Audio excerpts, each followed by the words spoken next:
Un autre cours d'introduction. Alors, bonjour tout le monde. Bien content d'être là ce matin pour que, ensemble, on considère ce que Dieu veut nous dire de sa parole ce matin. Le titre du message aujourd'hui, c'est Notre Sauveur est le roi des siècles. Le roi des siècles. En sous-titre, Dieu est en contrôle. C'est facile à retenir, Dieu est en contrôle. Et je débute avec une histoire véridique que j'ai lue récemment, un sauvetage étonnant qui s'est passé. Alors, je vous dis les faits. Ça s'est passé en avril 87. Un groupe de parachutistes saute d'un avion à 9000 pieds d'altitude pour exécuter des figures. Ah, ben tiens, je vois la photo là. Exécuter des figures, comme on est habitué de voir en chute libre avec un groupe de parachutistes. Puis en plein vol, sont au-dessus du désert de l'Arizona. Alors, la visibilité est parfaite. L'une des personnes, Debbie Williams, 31 ans, on dit, elle s'approche du reste du groupe pour joindre le groupe en chute libre pour former la figure qui avait été pratiquée au sol.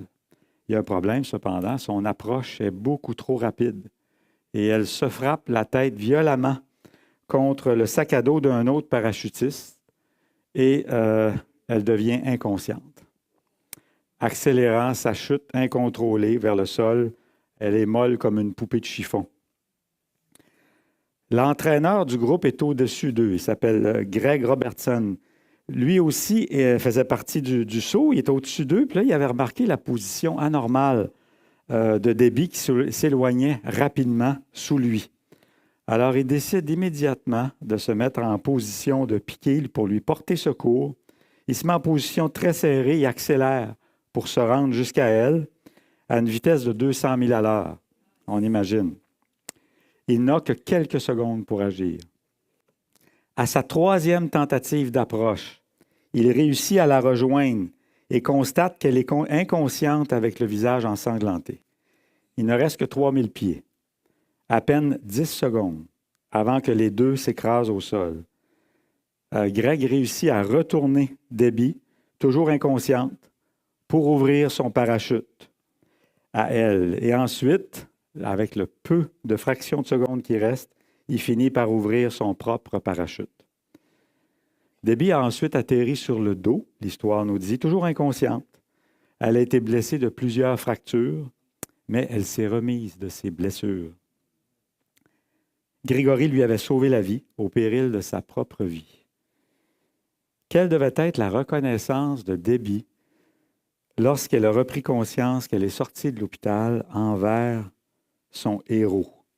Elle a sûrement raconté encore et encore les éloges de cet homme-là qui avait démontré son courage, toutes ses qualités, sa bravoure, d'avoir mis sa propre vie, de ne pas avoir même hésité à mettre sa propre vie en jeu pour la sauver. Alors, c'est l'histoire et évidemment, on peut faire un parallèle avec le sauvetage merveilleux, le salut merveilleux que Jésus nous a donné au prix de sa vie. Et j'aimerais qu'on ouvre nos Bibles dans la première épître à Timothée au chapitre 1 Timothée 1. Au début de cette épître-là, l'apôtre Paul, il est dans les dernières années de sa vie, puis il se remémore comment Jésus l'a sauvé. On a un peu une rétrospective qu'il nous donne des versets 12 à 17. On ne lira pas tous ces versets-là. Mais l'apôtre Paul réfléchit à ça, comment Jésus l'a sauvé. Et il se remémore quelle sorte d'homme il était. Alors il se dit au verset 13, au verset 15, « J'étais un blasphémateur, un persécuteur, un homme violent, le premier des pécheurs. Mais, et il le dit 2 fois, il a obtenu miséricorde de la part de Jésus. Il a obtenu miséricorde de la part de Jésus. Au verset 13, au verset 16, il le mentionne. Et il parle de la grâce de Jésus qui a surabondé, débordé pour lui, au-delà de ses péchés. Et ensuite, quand il termine ce petit passage-là, au verset 17, et ça va être notre texte de ce matin, Paul ne peut pas s'empêcher d'exprimer toute sa reconnaissance. Il éclate en louange envers son Sauveur, et voici ce qu'il dit au verset 17. « Au roi des siècles, immortel, invisible, seul Dieu, soit honneur et gloire au siècle des siècles. Alors, il raconte l'éloge de son Dieu. Et ce matin, nous allons aussi considérer, nous, ces 4 qualités-là, 4 qualités merveilleuses de la personne de Dieu que Paul mentionne ici et qui nous démontrent la souveraineté absolue et unique de notre grand Sauveur. On va prier maintenant avant de poursuivre.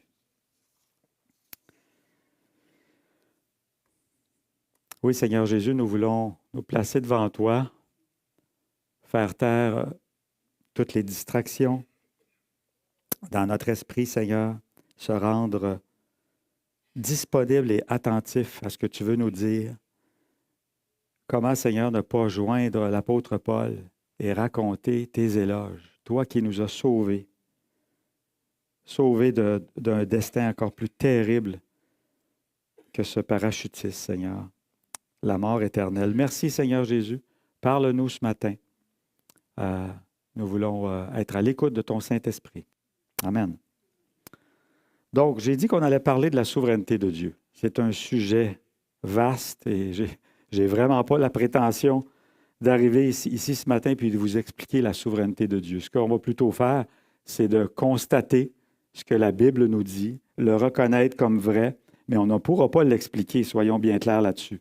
La souveraineté de Dieu, ça désigne sa propre autorité, ça désigne son règne sur la création. Et il règne souverainement parce qu'il est omnipotent. Bon, un grand mot, omnipotent, ça veut tout simplement dire que Dieu a la capacité de faire tout ce qu'il veut. Tout ce qu'il veut. C'est très différent de nous, hein? Les humains, vous connaissez l'expression, hein? On dit souvent, on ne fait pas ce qu'on veut, on fait ce qu'on peut. C'est pas du tout comme ça pour Dieu. Et même ceux qu'on regarderait ici sur cette terre, les plus grands de ce monde, les milliardaires, les plus puissants, les plus riches, les plus grands, ils ne peuvent même pas eux-mêmes faire tout ce qu'ils veulent. On pense parfois qu'ils ont toute la latitude, mais pas du tout. Ils sont limités par plein de choses.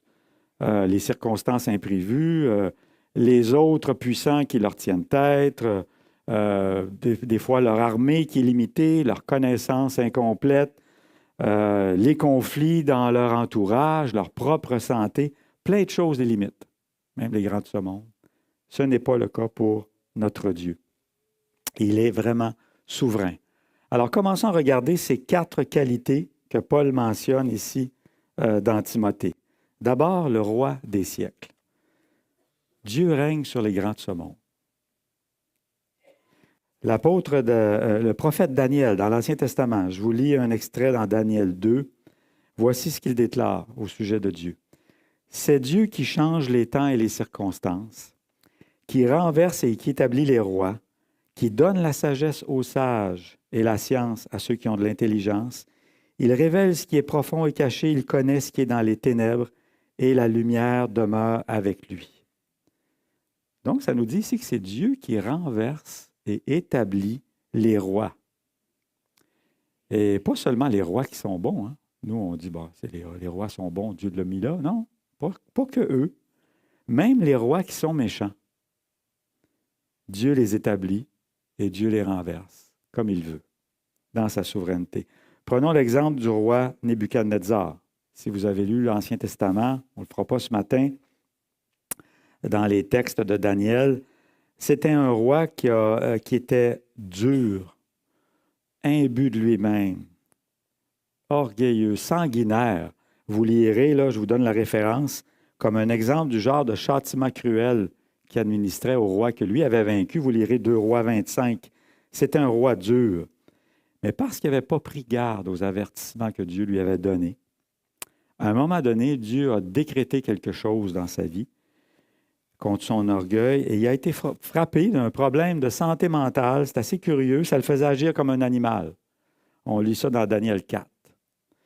Et c'est seulement au bout, semble-t-il, de 7 années, dans cet état-là misérable, qu'il a fini par admettre la supériorité de Dieu. Et là, la raison lui est revenue, il s'est repenti. Et voici ce qu'il dit de sa propre bouche dans Daniel 4. C'est Nebuchadnezzar qui parle. « Moi, Nebuchadnezzar, je loue J'exalte et je glorifie le roi des cieux, dont toutes les œuvres sont vraies et les voies justes et qui peut abaisser ceux qui marchent avec orgueil. Il savait de quoi il parlait, hein? Alors oui, Dieu, parce qu'il est souverain, il renverse et il établit les rois comme il veut. Il y a de compte à rendre à personne. Alors, ça n'empêche pas que les rois qui font le mal, même s'ils ont été établis par Dieu, ils demeurent entièrement responsables du mal qu'ils commettent avec leur grand pouvoir. Et ils vont faire face au jugement de Dieu. Dieu est bien au-dessus de tous ces rois-là. En fait, pour Dieu, tous ces rois-là ne pèsent pas lourd. J'aime cette expression-là dans la parole de Dieu. On lit que Nebuchadnezzar a eu un petit-fils qui est devenu roi à son tour, Belchazzar. Lui aussi, même lignée, il a été orgueilleux, méprisant envers Dieu. On n'ira pas dans les détails, mais un soir de fête, une fête vraiment perverse qui est organisée, il y a eu une vision terrifiante. Et voici ce que Dieu lui a dit par la bouche du prophète. Tu as été pesé dans la balance et tu as été trouvé léger. Et avant le matin même de ce soir-là, avant le matin suivant, il a été tué par l'armée ennemie. Et donc, non seulement un roi est léger, ne fait pas le poids devant la puissance de Dieu, mais tous les rois ensemble, toutes les nations ensemble réunies ne font pas le poids devant Dieu. On lit ça dans Ésaïe 40. Voici, les nations sont comme une goutte d'un seau, elles sont comme de la poussière sur une balance. Une petite goutte, un peu de poussière qui traîne sur une balance. C'est ainsi que sont les nations devant le grand Dieu souverain. Alors Dieu est en contrôle. Il règne. Il règne non seulement sur les rois, mais il règne sur tous les événements de l'univers. On lit dans Psaume 115, je vous donne quelques citations, on ne tournera pas. Psaume 115, « Notre Dieu est au ciel, il fait tout ce qu'il veut. » Ésaïe 46, et là c'est Dieu qui parle. « J'annonce dès le commencement ce qui doit arriver, longtemps d'avance. Ce qui n'est pas encore accompli, je dis, mes arrêts subsisteront et j'exécuterai toute ma volonté. » Alors ce que Dieu désire, ce que Dieu décide, il le fait arriver. Rien ne peut s'opposer à ses desseins, pas même la méchanceté des hommes. Alors, j'ai pris comme exemple un autre exemple de la souveraineté de Dieu, la vie de Joseph dans l'Ancien Testament. Je vous donne la rétrospective. Bon, Joseph, si vous vous souvenez, c'est l'un des 12 fils de Jacob. Il était détesté par ses frères jaloux. Ils ont décidé de le tuer. Alors, on lit ça dans Genèse 37.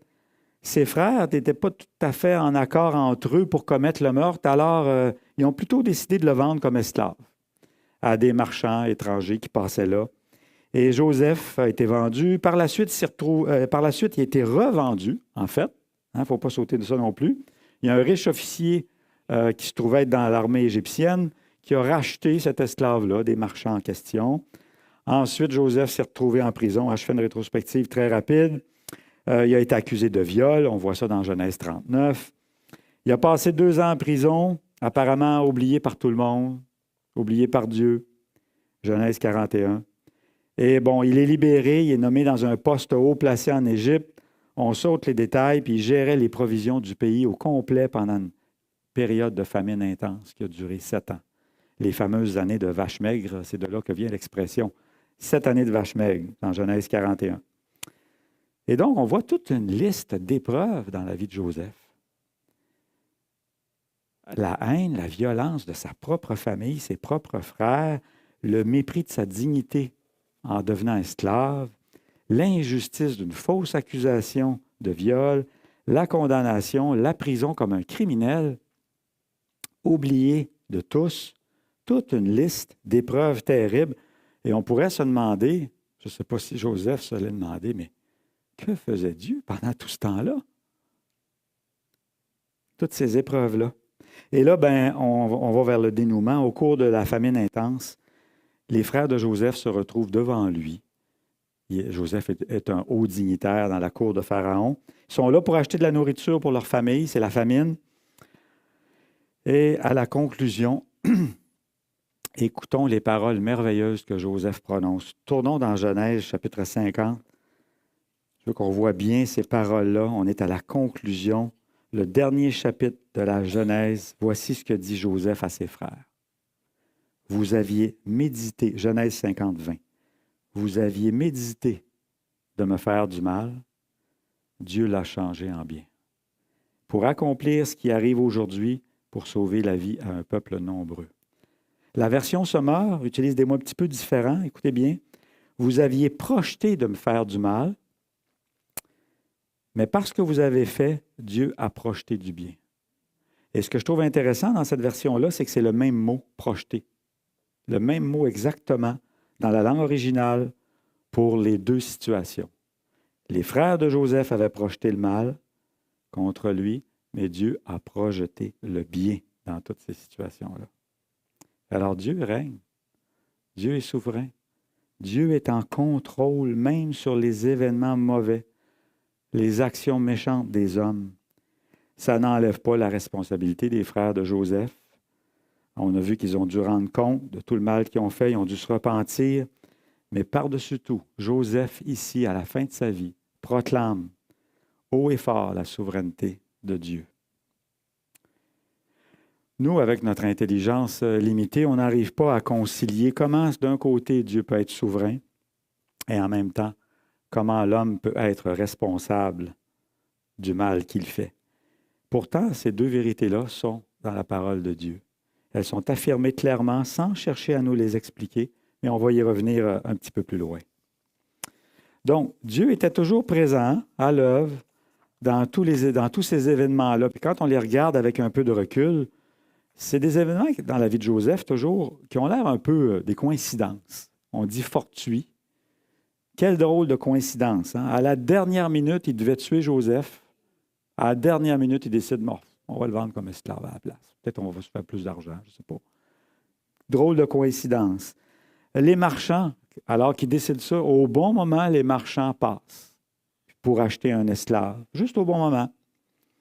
Et puis, l'acheteur suivant, lui, alors il y a une série de transactions, l'acheteur suivant, ça se trouve être un haut placé pour Pharaon. Un autre événement fortuit. Et la femme de ce haut placé-là qui va l'accuser faussement, qui va accuser faussement l'esclave. Un autre événement qui a l'air arrivé comme ça, 2 années perdues. Le temps passe. Ça a l'air fortuit tout à coup qu'il y a un dénouement, on n'ira pas dans les détails, mais il y a un dénouement pour sortir de prison par un des gardiens. Tous ces événements-là qui ont l'air fortuits, des coïncidences dans notre perspective à nous, elles sont sous le contrôle complet de la souveraineté de Dieu. Qu'est-ce qu'il était en train de faire, Dieu, à ce moment-là?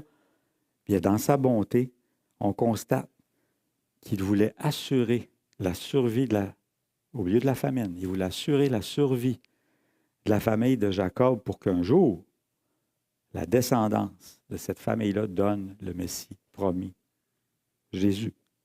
C'est ça que Dieu était en train de faire. Dieu est bien le roi des siècles. Et là, on arrive comme autre exemple, dernier exemple, la souveraineté de Dieu dans la mise à mort de Jésus.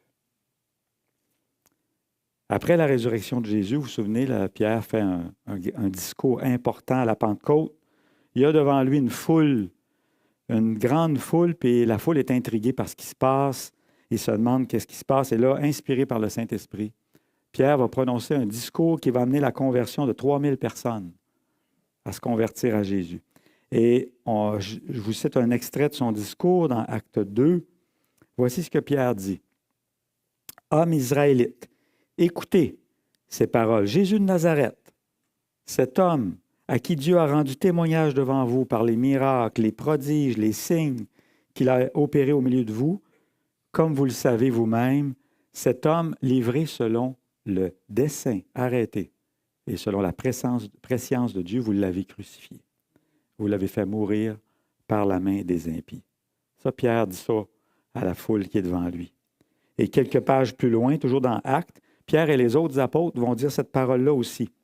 « Contre ton saint serviteur Jésus que tu as oint, Hérode et Ponce Pilate se sont ligués ensemble dans cette ville avec les nations et avec les peuples d'Israël pour faire tout ce que ta main et ton conseil avaient arrêté d'avance. » Alors, même dans la mort de Jésus, on voit ces vérités-là affirmées clairement. D'une part, Pierre, il dit que c'est vous qui l'avez crucifié par la foule. Ah, là, il parle des autorités religieuses juives. Elles ont tenu un procès injuste, on le sait. Elles ont demandé sa condamnation alors qu'il était juste. Le peuple juif lui-même, vous vous souvenez, ils ont plutôt choisi un meurtrier Barabbas au lieu de Jésus. Ils ont fait leur choix. Ils étaient responsables. Pilate et les Romains qui ont exécuté la sentence, eux aussi ont fait un procès injuste. Même Pilate, il est obligé de condamner quelqu'un qui reconnaissait comme étant n'avoir pas fait de mal. Il ne savait pas quoi faire, vous vous souvenez, il s'en est lavé les mains, l'expression. Tous ces gens-là sont responsables de la mort de Jésus. Mais en même temps, Pierre nous dit que ce Jésus a été arrêté et mis à mort selon le dessein et la prescience de Dieu. Sa souveraineté à Dieu était à l'œuvre pour réaliser ce projet. Le projet le plus grand qui a été annoncé depuis la chute de l'homme au début. Jésus mourra sur la croix des coupables, pour effacer la condamnation de chacun de nous et nous offrir le salut par grâce. Donc Dieu était pleinement en contrôle, même dans tous ces détails-là. Donc la souveraineté de Dieu est vraie d'une part, la responsabilité de l'homme est tout à fait vraie. Elle est complète, elle est entière comme responsabilité. Je le disais tout à l'heure, dans notre intelligence limitée, on n'arrive pas à concilier les deux.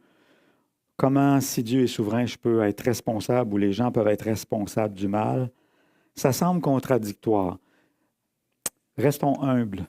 Restons humbles dans nos quêtes de réponses plutôt que d'exiger des explications au Dieu souverain. J'ai une petite illustration très simple qui peut-être va nous aider à comprendre à quel point on est limité. Ça n'explique pas la souveraineté de Dieu, mais ça nous aide à comprendre à quel point on est limité dans notre compréhension. Je ne sais pas si on peut afficher les deux petits objets que j'avais envoyés. Voilà. Bien simple, hein? Un cercle et un rectangle. Deux objets. Imaginons un monde qui serait limité seulement à deux dimensions. La largeur, la longueur. Pas de profondeur. Tout est aplati. Et dans un monde comme ça, juste deux dimensions, ces deux objets-là ne peuvent pas être le même objet. Il y en a un qui a quatre coins, l'autre c'est un cercle. Dans un monde aplati, ces deux objets-là sont bien distincts. Cependant, si on considère notre monde comme on le connaît, à trois dimensions, avec une épaisseur, là, ça devient possible que ces deux objets-là soient un même objet. Un cylindre plein, par exemple. Juste, si on s'imagine, c'est selon l'endroit où on se place pour regarder le cylindre. Si on place nos yeux au-dessus, vous voyez au-dessus du cylindre, si on place nos yeux là, correctement placés, ce qu'on va voir, c'est juste un cercle. Et dans une autre perspective, si on se place à gauche, on place nos yeux à gauche du cylindre et on le regarde, qu'est-ce qu'on va voir? Bien, un rectangle. Alors, dans un monde à deux dimensions, ce que ça illustre ici, le rectangle et le cercle sont irréconciliables. Ça a l'air contradictoire. Alors que dans un monde à trois dimensions, ces deux objets représentent le même cylindre plein. Il n'y a plus de contradiction. Et donc, peut-être ça nous aide à admettre un peu notre limite, nos limitations dans notre compréhension. On est soumis à un monde physique, on est soumis au temps, mais ce n'est pas le cas de Dieu. Alors, puisque lui n'est pas soumis à un monde à trois dimensions, il n'est pas soumis au temps, bien reconnaissons que sa souveraineté est tout à fait réelle, absolue, et elle n'enlève pas la responsabilité de l'homme. Ces deux vérités-là ne sont pas contradictoires, mais vraies et réelles. Donc, poursuivons. On arrive à Dieu immortel, que Paul disait dans son éloge au début. Dieu immortel. Et dans le psaume 102, je vous lis ce que le psalmiste dit de la personne de Dieu. Tu as anciennement fondé la terre. Les cieux sont l'ouvrage de tes mains. Ils périront, mais tu subsisteras. Ils s'useront tous comme un vêtement. Tu les changeras comme un habit et ils seront changés, mais toi, tu restes le même. Même les éléments qui nous semblent le plus solides dans cette vie, c'est ça que je trouve intéressant dans ce psaume-là, dans ce poème-là, les éléments qui nous semblent le plus solides, la terre, sur laquelle est fondé les plus gros édifices, les plus grosses fondations, semble ça c'est solide. Ou l'univers qui tient ensemble les étoiles et toutes les planètes dans leur orbite. Ça semble être les deux choses les plus solides, mais c'est les deux choses qui sont mentionnées ici, qui vont finir par s'user, par vieillir et par être changées. Alors que notre Dieu, lui, il est immuable. Il ne vieillit pas, il ne se fatigue pas, ses années ne finiront pas. Et Jacques, dans son épître, je suis allé chercher quelques citations sur le fait que Dieu est immortel. Jacques nous dit, lui, de son côté, une autre belle expression des qualités de Dieu, le Père des Lumières, chez lequel il n'y a ni changement, ni ombre de variation. Alors, chez l'humain, chez nous les humains, vous serez d'accord avec moi que le changement est souhaitable. Si on avait le même comportement qu'on avait à l'âge de 4-5 ans, il y aurait un problème. On veut le changement. Parce que c'est comme ça qu'au fil des années, qu'on gagne en maturité, qu'on gagne en sagesse. Mais pour Dieu, sa sagesse à Dieu, sa maturité à Dieu, elle est parfaite depuis toujours. Depuis toujours. Il n'y a pas besoin de changer. Il n'y a pas besoin de s'améliorer. Même pas l'ombre d'un petit changement n'est nécessaire. Il est le même Dieu parfait depuis toujours. Et c'est ce que Dieu dit de lui-même. Dans Malachie, « Je suis l'Éternel, je ne change pas. » C'est ce qu'il dit. Un autre texte concernant Dieu immortel, on le connaît bien celui-là, dans 2 Pierre. « Mais il est une chose, bien-aimés, que vous ne devez pas ignorer, hein, vous le savez, c'est que devant le Seigneur, un jour est comme, voilà, 1000 ans, et 1000 ans sont comme un jour. » Alors, quand on y pense un peu, une journée pour nous, qui passe si vite, pour Dieu, c'est comme si elle se déroule lentement pour que Dieu agisse selon tous les détails de sa volonté. Il n'y a pas de précipitation, il n'y a pas de problème. Il a le temps de faire tout ce qu'il veut, dans tous les détails. Et à l'inverse, une durée de 1000 ans pour l'humanité, bien trop longue pour se souvenir de ce qui s'est passé. Bien, pour Dieu, c'est comme si ça s'était passé hier, avec sa connaissance parfaite, complète de tout ce qui s'est passé, même il y a 1000 ans. Alors, c'est un Dieu merveilleux. Quand Jésus disait « Avant qu'Abraham fût, je suis ». Vous vous souvenez de ça aussi? Ça nous parle que Dieu est immortel. Jésus est immortel. On se serait attendu qu'il dise « Avant qu'Abraham fût, j'étais ». Non, non. Il dit bien « Je suis ». La même expression au présent que Dieu avait utilisée avec Moïse dans l'Exode. C'est comme si Dieu disait à ceux qui étaient devant lui, qui le détestaient d'ailleurs, « Je suis l'Éternel, le même je suis, que le vrai Yahvé, que le grand Yahvé que vous connaissez, je suis immortel. » Et Paul mentionne aussi que Dieu est invisible. Dieu est invisible. C'est ce qu'il dit dans son éloge. Et cela désigne la nature de Dieu qui est esprit. Dieu est esprit. C'est une nature, on a de la difficulté à la comprendre, elle est tellement différente de la nôtre. Sa présence n'est pas limitée à un lieu physique précis. Vous vous souvenez comment la femme samaritaine était tracassée par la question qu'elle pose à Jésus. Hein? Vous, les Juifs, vous dites qu'on adore à Jérusalem. Nous, on dit qu'on doit adorer à Samarie. Et vous vous souvenez de la réponse de Jésus? Que Dieu est esprit et que ceux qui l'adorent en esprit. Donc, Dieu n'est pas limité à un seul lieu d'adoration. Et donc, ça nous parle de son omniprésence pour compléter ses qualités. Il est présent partout. Et parce qu'il est invisible, on ne peut pas le percevoir avec nos sens humains. Et si Dieu ne se révélait pas, on ne pourrait pas le découvrir. On ne pourrait pas le connaître. Et heureusement, il s'est révélé. Et il s'est révélé dans la personne de Jésus. Et on arrive au quatrième qualité que Paul mentionne, Dieu unique. Dieu unique qu'il mentionne dans son éloge. Et je suis allé chercher quelques textes dans Ésaïe où Dieu parle de lui-même c'est des textes que je trouve très solennels parce que c'est Dieu qui parle de lui-même puis il parle au je. Écoutons ce qu'il dit. C'est Dieu qui parle. Je suis Dieu et il n'y en a point d'autre. Je suis Dieu, nul n'est semblable à moi. Dans Ésaïe 46. Donc Dieu est unique dans sa souveraineté. Dans un autre chapitre d'Ésaïe, il dit, moi, l'Éternel, j'ai fait toutes choses. Seul j'ai déployé les cieux. Seul j'ai étendu la terre. Donc Dieu est unique dans sa puissance de création. Dans un autre passage, toujours dans Ésaïe, je suis l'Éternel, c'est là mon nom. Je ne donnerai pas ma gloire à un autre, ni mon honneur aux idoles. Ouf! Dieu est unique dans sa gloire. Il n'acceptera pas que sa gloire soit attribuée à des idoles. Et dans un dernier texte d'Ésaïe, vous lirez à partir du chapitre 43 en avançant, c'est des chapitres merveilleux, c'est considéré comme l'évangile de l'Ancien Testament. Dieu dit, vous êtes mes témoins, là, il parle à Israël. Je vous le dis afin que vous le sachiez, que vous me croyez, que vous compreniez que c'est moi. Avant moi, il n'a pas été formé de Dieu. Après moi, il n'y en aura pas.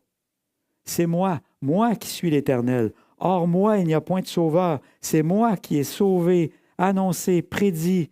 Ce n'est pas parmi vous un Dieu étranger. Si quelqu'un parlait comme ça, toujours en disant moi, là, on dirait il y a peut-être un problème, mais le vrai Dieu, lui a raison de parler en moi. Il est le Dieu unique comme sauveur. Et j'aime ce texte que Moïse utilise pour faire prendre conscience au peuple d'Israël à quel point ils ont été l'objet de la grâce de Dieu. Quand Moïse leur dit dans Deutéronome, là aussi Moïse est proche de la fin de sa vie, et il leur dit au peuple d'Israël, « Fut-il jamais un Dieu qui essaye de venir prendre à lui une nation du milieu d'une autre nation en utilisant des épreuves, des signes, des miracles, des combats, à main forte, à bras étendus, avec des prodiges de terreur comme l'a fait l'Éternel pour vous. Sous vos yeux. Y a-t-il jamais un autre Dieu qui a fait ça? Eh bien, évidemment, ça appelle une réponse négative. Non, il n'y a jamais eu un Dieu comme ça. Dieu est unique dans la façon dont il a sauvé Israël et il est évidemment unique dans la façon qu'il a sauvé tous les hommes, nous, pour toutes les nations, parce qu'il est venu réconcilier le monde avec lui-même en étant en Jésus, sur la croix. C'est ce qu'on lit dans 2 Corinthiens.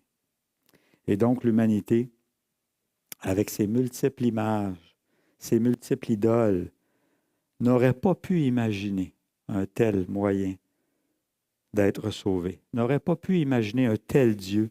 Il fallait que Dieu lui-même nous le révèle. Alors, on a vu que notre Sauveur est le roi des siècles, qu'il règne sur les grands de ce monde, sur les événements, sur l'univers, qu'il est en contrôle, en parfait contrôle dans toutes les pires épreuves, jusque dans tous les détails de la mort de Jésus. Qu'en est-il de nous? Et nous vivons tous à des degrés différents des épreuves, des souffrances, des injustices, des blessures très profondes et accablantes. Je reconnais Dieu nous a imparti des souffrances différentes, chacun de nous. Des contrariétés, des attentes, des détours, des fois de longues années qui semblent inutiles et dont les raisons nous échappent. On doit le reconnaître. Rappelons-nous avec ces qualités, de toutes les qualités de Dieu que l'on vient de voir, rappelons-nous qu'il demeure en contrôle. Quoi que le monde pourrait prétendre, Dieu n'est jamais responsable du mal et des horreurs que l'humanité s'inflige dans sa rébellion contre Dieu. Dieu n'est jamais responsable de cela.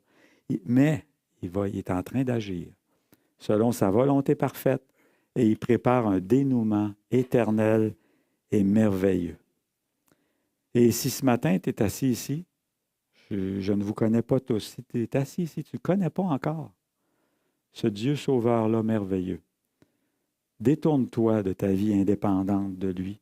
Tourne-toi vers Jésus en ce moment même. C'est l'occasion qu'il t'offre ce matin.